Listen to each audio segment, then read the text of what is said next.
in Fulton. Welcome to this week's devotion. Each week, about this time, we stop what we're doing and hope to hear a little bit of grace. This week's devotion centers around our reading from Romans this past Sunday, where Paul wrote that we were saved in hope. If we see what we hope for, that isn't hope. Who hopes for what they already see? But if we hope for what we don't see, we wait for it with patience. But if we hope for what we don't see, we wait for it with patience. Now, patience has always been touted as a virtue. We want it for ourselves, so those traffic jams we inevitably encounter don't send us off the deep end. We want our kids to learn patience, so we no longer have to hear them asking from the back of the car, "Are we there yet?" We want patience from others when our bodies slow down and we have to move around with walkers and wheelchairs and just canes and being slow. But I don't think it's in human nature to be patient. I mean, there's the pregnant silence after you ask someone to marry you. That's deafening. The time between the tests and when the doctor comes in to reveal the results sends your mind exploring the sinkholes of despair.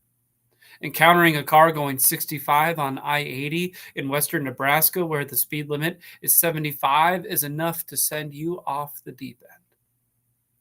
We often decry the late modern age as eroding any sort of patience we might have had, blaming smartphones and video games and DoorDash and any other sort of convenience we have that wasn't here in a bygone era. But people have never been patient. It's just that before we were forced to be, whether we liked it or not. Generations of kids have asked that question, are we there yet? People who buy things needing to be shipped have always wanted those times to be closer to now rather than later. The prevalence of shotgun weddings speaks to people in love, not waiting a second longer to be with their paramour. So when we tell people that patience is a virtue, that means that normal people aren't patient. Only the virtuous. We normal people aren't patient. Instead, it's more likely that we are anxious. Even in our faith, we are anxious. Anxious for the suffering we are going through to stop. Anxious for the oppression we witness and read about to cease. Anxious for the world to be transformed by God's grace and mercy into something new. Those are good things. The good things we don't see but hope for. Those are things God is going to make happen in the kingdom. It's just that we want it on our timeline and not God's. We are anxious for God to get on with it. We aren't patient.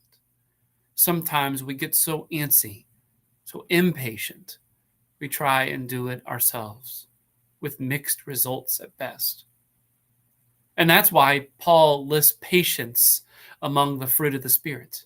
It means patience is a gift from the outside and not something we can conjure up ourselves. Apple trees no more make themselves grow apples than we do patience, than we produce patience.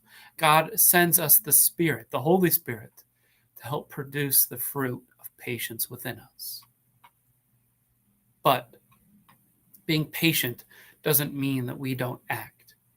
It doesn't mean we don't help and protest and vote and care and love in ways that reflect God's self-sacrificial values. Sitting on your hands, putting your head in the sand and daydreaming about La La Land isn't being patient. No. It's defined it isn't defined by inaction, but the persistent hope that God will show up. It is defined by believing and trusting that God is up to something both in the world and in our lives. Patience might just be another word for faith. Faith in the God who brings life to the dead in our lives and in our world. And I don't know for sure where you are feeling most anxious or frustrated, maybe even hopeless. But what I do know is that God is already at work in those places, maybe even more patient. This week's devotion, I hope you that God gives the Spirit to help you be patient. Might not look like how you hope, but is a gift that God gives. Please like and share this with someone who you think needs to hear this good word. And you're invited to join us for worship this Sunday morning at 10:30, whether you join us in person or online. But if not, our benediction is the same as always.